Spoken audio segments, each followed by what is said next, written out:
EVM মেশিনের যে technical snack অত্যন্ত বেশি। এই মুহূর্তে আমি সেরকম মন্তব্য করব না, কিন্তু আমার যে অভিজ্ঞতায় এই ইভিএম চালু হওয়ার পর থেকে এরকম যে যান্ত্রিক গোলযোগ অতীতে খুব কম হয়েছে, এবং কোনো কোনো জায়গাতে একই মেশিন দুবার তিনবার চারবার এইভাবেও এই গোলযোগ দেখা গেছে। কোথাও কোথাও মানে 2 ঘন্টা বাদে শুরু হয়েছে। আবার কোনো কোনো জায়গাতে এই রিপোর্ট হলো একটা মেশিন চালু হয়েছিল, বন্ধ হয়ে গেছে, আরেকটা মেশিন আনা হয়েছে, এরপরে তৃতীয় মেশিন আনা হয়েছে।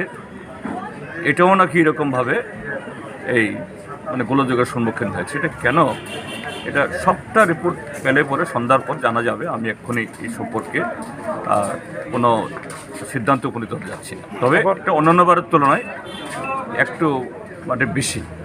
এখন ভোটারদের যে লম্বা লাইন এইভাবে চললে পরে রাত্রে 8-9টা না, ভোটাররা এটা ঠিকই, এটা মানে অনভিপ্রেত এরকমভাবে ডিলে হওয়া, বিলম্ব ঘটা, এটা অনেক মহিলা বাচ্চা কুলেও এসছেন, এদের পক্ষে এটা অসুবিধাজনকই। নির্বাচন কমিশন এক্ষেত্রেতে আরও বেশি প্রোঅ্যাক্টিভ হওয়া উচিত ছিল। কেন এরকম ইভিএমগুলি সরবরাহ করা হলো, এর পেছনে কোনো কারণ আছে কি না পরবর্তী সময়তে হয়তো বা বোঝা যাবে। এতে কিছু ভোটার এতে কষ্ট হবে, কিন্তু আমি মনে করি যে কোনো ভোটারই ভোট না দিয়ে ফেরত যাবে, কারণ এবারের চ্যালেঞ্জটাই হলো ভোট দিতে পারবে কিনা। কাজে কেউ ভোট না দিয়ে ফেরত যাবেন আমার মনে হয় না। আমি তো ভোট দিয়েছি এখানে 39 মনোকেন্দ্রে। আমি আমি যে প্রতিনিধিত্ব করছি 40 কেন্দ্রে। সকাল থেকে আমি ঘুরছি, সর্বত্র যে মানুষের যে এই গণতান্ত্রিক ব্যবস্থায় তাদের অধিকার প্রতিষ্ঠার যে আকাঙ্ক্ষা, প্রত্যয়, এটা বলা যেতে পারে অভূতপূর্ব।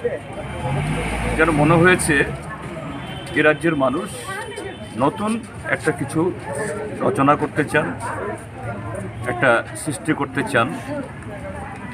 নানা প্রতিকূলতার মধ্যে দাঁড়িয়েও যেভাবে বাঁধ ভাঙা স্রোতের মতো একেবারে ভোর থেকে মানুষ ঘর থেকে নেমে এসছে এবং ঘন্টার পর ঘন্টা লাইনে দাঁড়িয়ে যে ভোট প্রদান করছেন, এটা অবশ্যই আগামী দিন আমাদের রাজ্যে গণতন্ত্রের পক্ষে অত্যন্ত একটা ইতিবাচক একটা দিক।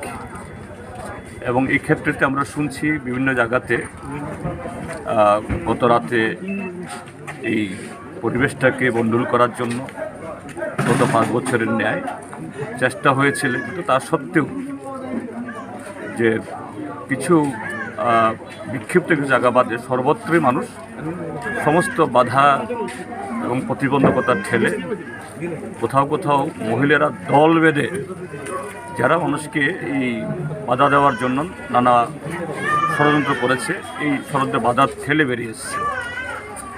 আমি আশা করব যে একটা এই রাজ্যের মানুষ যেটা চেয়েছেন, যে না, যে মানুষের ভোটে তার প্রতিনিধি তৈরি হোক, যেন ছাপ্পা ভোটের প্রতিনিধি দেখতে না হয়, এবং আগামী দিন যে সংবিধান